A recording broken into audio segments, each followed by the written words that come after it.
Hello everybody, in this video I show you how to replace a rear shock absorber on 2019 Honda Odyssey.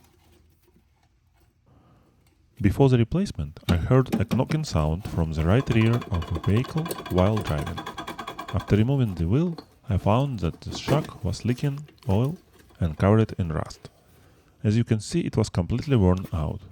I'm surprised I was able to drive with it in this condition, especially since the vehicle had only 75,000 miles. First, engage the parking brake and place wheel chocks in front of the front wheels to prevent the vehicle from moving. Before lifting the vehicle, slightly loosen the lug nuts. I'm using a breaker bar for this step. Use the jack that came with the vehicle to lift the side. Make sure the jack is positioned under the correct factory jacking point.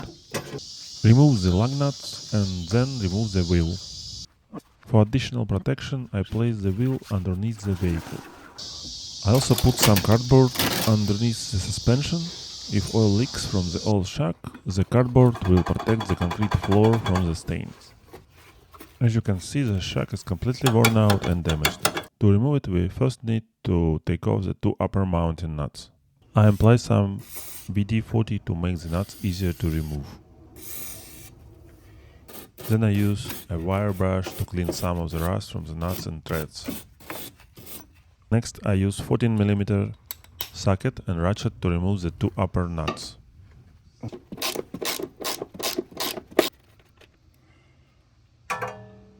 Here is another confirmation that the shock is completely worn out. It shouldn't move back and forth this easily. Now I use a 17mm socket and breaker bar to remove the lower mounting nut. The nut is much tighter than the two upper nuts. When you remove the lower nut, you will also find a specially shaped washer. Pay attention to its position and which side faces the shock. It must be reinstalled in the same direction. The bottom of the shock is mounted on this bolt. To loosen it, I use mallet and small piece of wood. It did not come off immediately, so I moved the upper part of the shock from side to side about 20 times. After working it back and forth, the bottom of the shock came off easily.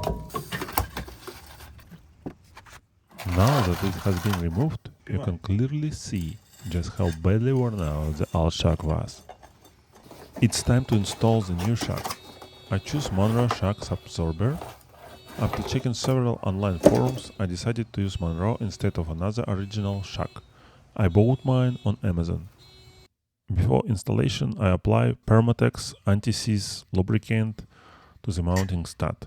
This should make the shock easier to remove if it needs to be replaced again in the future. Position the new shock as shown, starting with the lower mount. You will also need a second jack to raise the suspension slightly.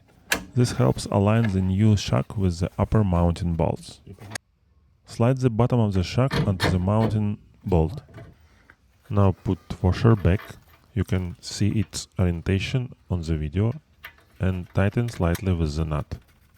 We will update the tension later to the exact required value. Now adjust the suspension height so the right shock bracket align with the mounting stud. Now secure it with nut. After that, jack up suspension a little bit more up and align left bracket.